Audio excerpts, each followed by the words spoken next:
गुरुजी आपके चरणों में कोटि कोटि प्रणाम। खुश रहिए।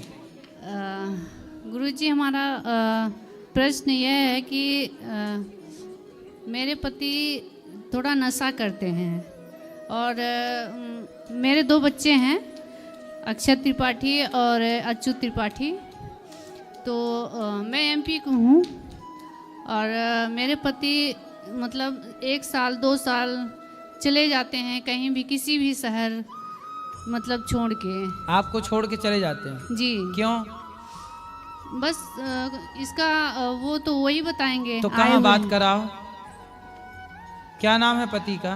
मिथिलेश त्रिपाठी। मिथिलेश भैया यहाँ आओ, आ जाओ थोड़ा आगे। मिथिलेश भैया को आने दो। बच्चों के ऊपर भी बहुत गुस्सा करते हैं, पूरा मतलब हर चीज गुस्से में। थोड़ा मिथिलेश भैया से बात करो, जल्दी आओ। मिथिला नगरिया निहाल। गुरुजी। जय जय। क्या नाम है आपका? मिथिलेश त्रिपाठी। कहाँ भाग जाते हो आप? सर ऐसा कुछ नहीं है, मतलब अब बिना मतलब कि मुझे महाराज जी बिना मतलब कि मुझे टेंशन मिलता है। काय का टेंशन? वही घर में किचाइन वो बिना मतलब की होती रहती है। अब हम कितना पेशेंस रखें? हमें एक्चुअली पैसे से टीचर हैं सर, पढ़ाते हैं। हाँ। तो जो है अब कितना कमाते हो? सर वैसा कुछ प्राइवेट कोई फिक्स नहीं है, मतलब कभी 30 35 40 50 जो मिल जाए। ठीक है। हाँ। तो आपकी पत्नी आपको क्या, आपसे क्या चाहती है पत्नी? सर हम तो सब करना चाहते हैं, हमें तो कुछ नहीं चाहिए, लेकिन ये मतलब इन पता नहीं इनको क्या जो है बीमारी है सोचने की। ठीक है। फालतू सोचने की बीमारी। क्या सोचती रहती हैं? मतलब अनाप शनाप चीजें, मतलब हम साथ में भी हैं तो भी गलत सोचना मेरे बारे में। अच्छा, आप पे शक करती रहती हाँ हैं? बिल्कुल, मैं साथ में हूँ तो भी सोचना इनका रहता है। मैं अब उसके साथ में क्या करूँ, कैसे कंप्रोमाइज करूँ? कितना मतलब एक पेशेंस होता है सर सहने का गुरुजी। अब जब एक्सीड कर जाता है, बाहर चला जाता है, तो फिर मुझे हटना पड़ता है। बात कराओ पत्नी से। बच्चों के लिए सर, अब क्या करूँ मैं? तो क्यों आप अपने पति पे संदेह क्यों करती हो? सर हर चीज की दवाई है, शक की दवाई छोड़ी है, इस महाराज जी संदेह की दवाई नहीं है। जी महाराज जी, मैं आपसे झूठ नहीं बोल रही हूँ महाराज जी। मैंने इनको कई बार मतलब अब क्या हूँ बताऊँ, कई बार मैंने देखा है, पकड़ा भी है, और तब भी इनके साथ भी मतलब वो करके भी ये मतलब वही कहते हैं कि मुझे कुछ मत कहो, और बच्चों को मारना, बच्चों को छोड़ के चले जाना, यही सब रहता है। बच्चों को मारा ना करिए। मैं हाथ तक नहीं लगाता हूँ, बच्चे साथ में, आप पूछ लीजिए। तो आप और ये हाँ, ना तो इनको मैंने कभी मारा, यही जो है मेरे साथ जो है कभी कभी गलत तरीके से पेश आती हैं। अब ये नहीं तो ये कह रही है कि आप किसी के संग रहते हैं। सर ये आपके पास आई है, इनसे आप यही कहिए कि शांति पूर्वक रहें मेरे साथ, कोई दिक्कत नहीं है। नहीं पर कोई पत्नी ये थोड़ी चाहेगी कि मेरा पति किसी और के संग भी रहे। तो मैं क्यों जाऊंगा? मैं कहीं जाता ही नहीं हूँ। ये तो मैंने कहा कि सर गुरुजी ये शंका करना है। ये तो कह रही मैंने देखी है। रही बात नशे की, तो मैं केवल गुटखा खाता हूँ, मतलब वो सॉरी नहीं, इन्होंने तो कहा कि मैंने देखा है आपको किसी के साथ। ऐसा कुछ भी नहीं है। मैंने तो अब ये तो इन्होंने अब क्या मैं झूठ बोल रहा हूँ? मैं क्या झूठ बोल रहा हूँ? ऐसा गुरुजी ऐसा कुछ नहीं है, लेकिन फिर और आप ना देखो, यदि आप सही हैं, आपके सामने वो कह रहा हूँ गुरुजी कि मुझे ऐसा कुछ इसमें कोई इंटरेस्ट नहीं है। ये सही से रहें, अच्छे से रहें, तो मुझे कहीं जाने की जरूरत नहीं है। अच्छा, आप कहीं मत जाइए, अपनी पत्नी के साथ रहिए। कहीं लेकिन जाने की जरूरत ऐसा नहीं है ना, पत्नी को ये संदेह है कि आप किसी और के संग हैं। सुनो, ध्यान से सुनो। पत्नी को संदेह है कि आप किसी और के साथ रहते हैं, तो आप इनका संदेह दूर कर दीजिए। आप किसी के साथ नहीं रहते, आप इन्हीं के साथ रहिए प्रेम से। गुरुजी मैं इनके साथ ही रहना चाह रहा हूँ और मैं इनको अपने साथ लेके आया हूँ, लेकिन जब से लेके आया हूँ तब से यही मतलब इनका रहता है कि जो है मुझे यहाँ नहीं रहना है, मुझे मेरा जो है शोषण हो रहा है, या मुझे फ्रीडम नहीं मिल रहा है, जबकि मैं सब कुछ करता हूँ। तो इन्हें कौन सा फ्रीडम चाहिए? अब ये आप इनसे पूछो, बात कराइए, इनसे पूछिए कौन सा फ्रीडम? महाराज जी ऐसा कुछ भी नहीं है, ये सरासर झूठ बोलते हैं, प्रताड़ित करते हैं मुझे हर चीज के लिए। इसलिए मैं कहती हूँ कि किसके लिए प्रताड़ित? वो तो कह रहे हैं कि कुछ भी नहीं, जो कमाता हूँ आपके पास है सब। वो जबरदस्ती करते हैं। आप अच्छा, जितना ये कमाते हैं पूरा आपको दे देते हैं? जी नहीं सर, मतलब कि कितना देते हैं वही आपको? देने के लिए तो भागते हैं ये सब। नहीं, कितना पैसा देते हैं आपको महीने? ये इनका रेगुलर कुछ है भी नहीं, कभी 20 पा गए, कभी 15 पा गए। चलो जितना पाए, पर पूरा देते हैं कि नहीं आपको? साथ में रहते हैं, जितना देंगे, और फिर उसी कारण ये भाग जाते हैं कि मुझे पैसा ना देना पड़े। तो आपको पैसा कितना देते हैं हर महीने? मुझे महीने का कोई फिक्स ही नहीं है महाराज फिर जी। भी 10 लाख 20 लाख 10,000 20,000 कितना देते हैं? नहीं, अगर साथ में रहते हैं तो फिर ले लेते हैं, मतलब तो मांग लेते हैं, और उसीलिए फिर हर जगह घर पे परिवार में सबसे कहेंगे मुझसे पैसा ले लेती है, मुझसे पैसा मांगती है। और 2 बच्चे भी हैं महाराज जी, और इनके घर से भी कोई वो नहीं है। आप दोनों पति, देखो पैसा पति का हो वो आपका है, और जो आपका है वो उनका है, जी। तो आप दोनों प्रेम से रहो ना। आप दोनों को सारी जिंदगी रहना, तीसरा कोई नहीं आएगा आपके जीवन में। महाराज जी मैं तो रह ही रही हूँ, इसीलिए तो मैं 2 साल 3 साल तक अकेले बच्चों के साथ रहती हूँ, नहीं तो कौन रहेगा। हाँ बच्चों, मैं बच्चों के साथ क्यों फिर रहूंगी। हाँ बच्चों के साथ रहो और बच्चों को पढ़ाओ लिखाओ, और ये कमा ये साथ में रहेंगे तभी तो रहूंगी। तो रहे हैं, कह तो रहे हैं कि ये आपसे अभी महाराज जी झूठ बोल रहे हैं, ये नशा भी करते हैं, इनका सब छुड़वा दीजिए महाराज जी। मैं आपके क्या नशा आगे करते हाथ हो जोड़ती हूँ बताओ। महाराज जी। गुरुजी मैं नशे में, मैं बता रहा हूँ, केवल जो है खैनी होती है वो मैं लेता हूँ, इसके अलावा कोई नशा नहीं करता, कुछ भी नहीं करता। गुटखा ये नहीं गुटखा सर, खाते हैं बस? गुटखा भी नहीं खाता मैं, केवल खैनी खाता हूँ और कुछ भी नहीं करता, कोई नशा नहीं। क्यों? और आप पत्नी से बात कराओ। कुछ भी नहीं करता गुरुजी। क्यों? क्या गुटखा क्या नशा करते हैं ये? महाराज जी ये सिगरेट भी पीते थे और पीते थे, अब तो नहीं पीते?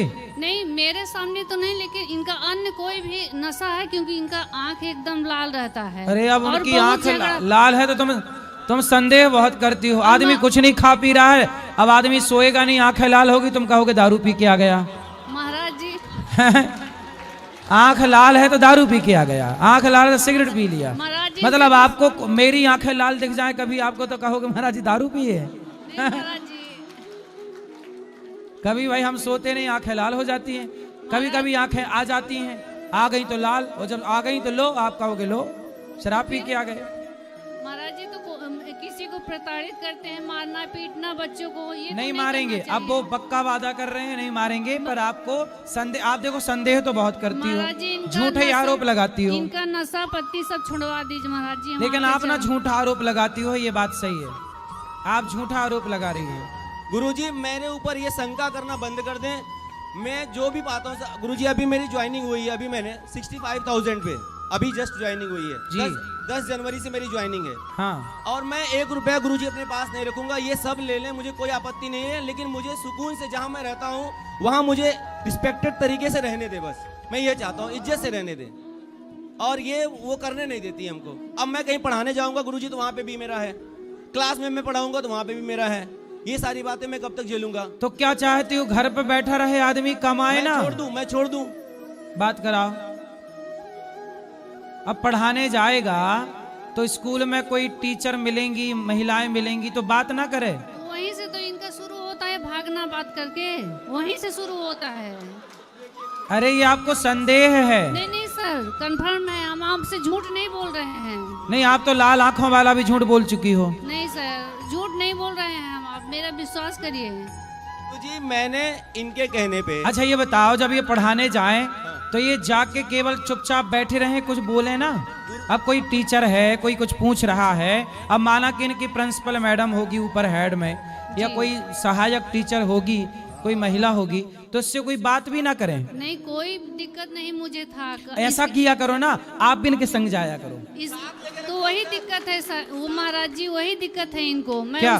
उसी में मैं भी काम कर रही हूँ रिसेप्शन का, तो इनको दिक्कत है कि वहाँ मेरे स्कूल में क्यों काम कर रही हूँ। अच्छा, आप दोनों एक ही स्कूल में काम करते हैं? सर मैंने बोला भी नहीं एक बार भी, एक बार भी तुम खा जाओ, बच्चों की कसम, मैं झूठ बोल रहा हूँ, खा जाओ।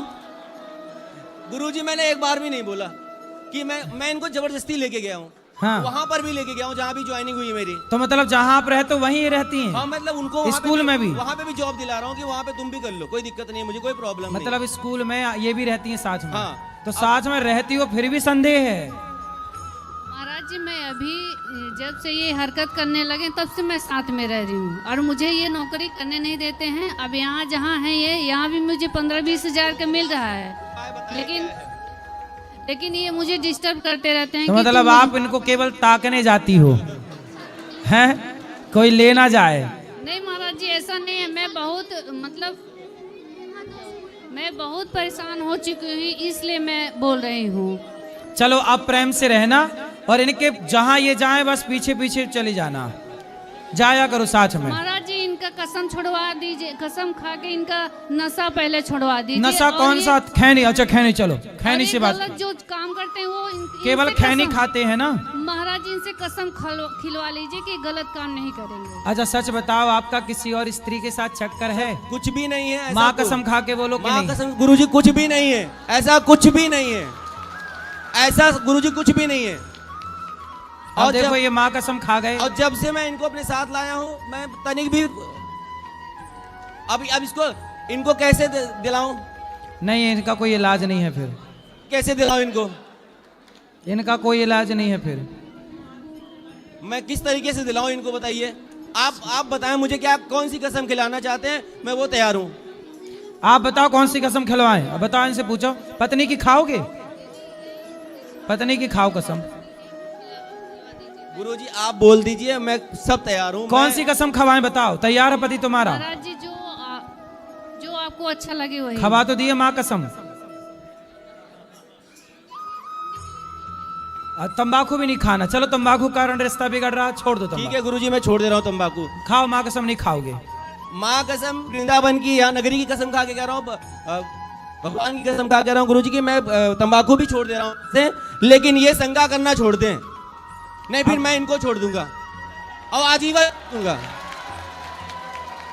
अब नहीं, अब देखो, अब संदेह नहीं करना। अब देखो पति ने कसम खा ली है सब प्रकार की, तुम्हारा पति गलत नहीं है, तुम झूठी उंगली करती रहती हो। हाँ, तुम भी कसम खाओ, तुम भी कसम खाओ। अब तुम खाओ माँ कसम के, तुम संदेह नहीं करोगी पति पे। महाराज जी ये सारे गलत काम छोड़ दें, मैं माँ कसम खाती हूँ कि इनके ऊपर संदेह नहीं करूँगी। वो तो खा गए कसम, अब तुम खाओ कि माँ कसम खा के मैं बोलती हूँ मैं संदेह नहीं करूंगी। तो ये छोड़ देंगे तो मैं नहीं छोड़ तो करूँगी। दिए, छोड़ तो दिए, छोड़ दिया मैं। छोड़ दिया। जी तो ठीक है, मैं अगर गलत काम नहीं करेंगे मैं संदेह नहीं करूँगी। माँ कसम? हाँ माँ कसम। आपकी माँ है? जी ठीक है फिर। इनकी नहीं है।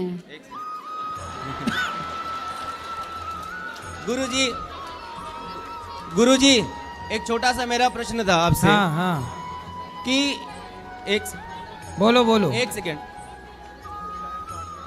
मैं ये कह रहा था गुरुजी, हम लोग जो है गुरुजी ये मूर्ति पूजा करते हैं, जैसे हमारे दिमाग में चलता है कि, तो क्या ये सही है? आपके हिसाब से गलत है? गुरुजी अब हम तो कहते हैं कि निराकार है, कोई रूप नहीं है भगवान का, ठीक है। कोई स्वरूप नहीं है, मतलब उनको कोई बांध नहीं सकता। पहला तो ये है कि हम मूर्ति स्वरूप दे दिया उनको, ठीक है, अलग अलग भगवान है, हर जगह पे है अलग, वो ठीक है, लेकिन मैंने उनको स्वरूप दे दिया। अब हो क्या रहा है कि फोटो में बन जा रहे हैं, कपड़े पे भगवान के फिगर बन जा रहे हैं। अब वो कपड़े खराब हो जाते हैं तो नालियों में फेंक दिए जाते हैं, सही है। फोटो फेंक दिए जाते हैं, रोड पे फेंक दिए जाते हैं। तो मेरा ये था कि ये ऐसा क्यों हो रहा है, मतलब ऐसा नहीं, कपड़े अपने में जो भगवान बना लेते हैं वो ठीक गुरुजी नहीं है। फोटो में भी तो फेंके जाते हैं रोड हाँ, पे। ठीक है, लेकिन जो मूर्ति पूजा है हमारे यहाँ, देखो भगवान जैसा कि आपने कहा निराकार है, तो जो भगवान निराकार है तो हमारा भगवान इतना पावरफुल है कि वो निराकार भी हो सकता है और जरूरत पड़ने पर साकार भी हो सकता है। लेकिन तो नरसिंह भगवान साकार रूप में प्रकट हुए। लेकिन गुरुजी जैसे मुस्लिम धर्म वाले हैं, हाँ। अब हम बात, उनका कोई मूर्ति नहीं है, कोई वो नहीं है, कुछ नहीं। तो मैं तो गुरुजी मतलब अंदर से ये फील करता हूँ कि उनका अच्छा है, क्योंकि उनके भगवान या उनके ऐसे कुछ ऐसे रोड पे मिलते नहीं है, हमारे मिल जाते हैं। क्योंकि हमारे भगवान सुलभ हैं, सहज हैं, सबको प्राप्त हो जाते हैं। तो रोड पे मिल जाते हैं, फोटो में मिल जाते हैं, भगवान कण कण में रहते हैं। अच्छा ये बताओ, नहीं, वो तो आपके पिताजी की फोटो आपके मोबाइल पे है कि नहीं? हाँ है तो जब आप पिताजी की फोटो देखते हो जी। तो वो फोटो खाती है? नहीं खाती है, बोलती है? नहीं बोलती है, सुनती है? नहीं। लेकिन फिर भी उसे देखने से आपको अपने पिता की याद आती है कि नहीं? हाँ वो तो होता है। हाँ, जैसे आपके पिता की फोटो देखने से, आपकी माँ के फोटो देखने से आपकी माँ की याद आती है, ऐसे भगवान के विग्रह को, मंदिर में भगवान के चित्र को देखने से भगवान का स्मरण होता है। तो भगवान का बोधक है, भगवान का बोध कराती है वो तस्वीर, वो चित्र। इसलिए ईश्वर का चित्र होना बुरा नहीं है, उस चित्र को सुव्यवस्थित सड़क पर ना फेंक के विसर्जित किया जाए, वो अव्यवस्था है। इसका मतलब ये नहीं कि अब आप बोलो कि नहीं जी हम तो मानते ही नहीं। अरे भाई ऐसा है, हमारे सनातन में, जैसे आपने कहा मुसलमानों के यहाँ कोई मूर्ति नहीं है, पर मुसलमानों के यहाँ भी तो मजारें होती हैं, जी। तो मजार क्या है? नहीं मजार तो है, लेकिन हमने मूर्ति पूजा तो नहीं करते तो हैं। भाई उनके लिए मजार ही उनकी मूर्ति है या नहीं? उनके लिए भाई, उनके लिए उनकी मजार ही तो मूर्ति है, वह मूर्ति का ही तो काम कर रही है, वरना चादर कहीं भी चढ़ा दें, कहीं भी चादर क्यों नहीं चढ़ा देते? मतलब मजार भी उनके लिए मूर्ति का ही काम कर रही है कि नहीं? हाँ यार, हाँ राधे। समझ में आ रही है? हाँ गुरुजी। इसलिए हमारे नरसिंह भगवान खंबे से प्रकट हुए थे कि नहीं? हुए थे। तो भगवान साकार हुए कि नहीं? हुए। फिर इसलिए साकार भी हैं और निराकार भी हैं। जहां जरूरत पड़ी निराकार की निराकार, जहां जरूरत पड़ी साकार की साकार। राधे राधे गुरुजी। क्या समझ में आया? मतलब यही कि भगवान ईश्वर है, मतलब स्वरूप है हमारे भगवान का। स्वरूप जरूरी है। हाँ। आपकी माँ की फोटो में ना वो देखती है, ना सुनती है, ना खाती है, लेकिन फोटो देखने से माँ का ज्ञान होता है, माँ का बोध होता है। ऐसे भगवान के चित्र देखने से भगवान का बोध होता है। राधे राधे गुरुजी। राधे राधे।